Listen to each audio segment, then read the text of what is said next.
মুক্তিযুদ্ধ কোটায় গত ২৯ বছরে নিয়োগ হয়েছিল ৪৩,০০০ জন। আর গত ৭ মাসে কোনো রকম কোনো বিজ্ঞপ্তি ছাড়া গোপনে নিয়োগ হয়েছে ৬৮,২৭৭ জন।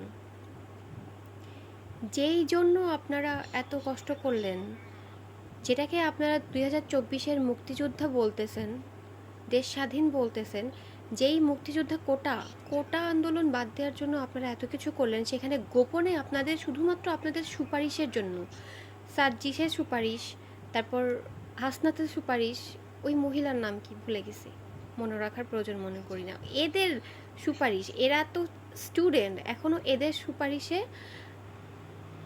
চাকরি পাচ্ছে। তাহলে বাংলাদেশে লাভটা কি হলো? বাংলাদেশ কোথায় পরিবর্তন হলো?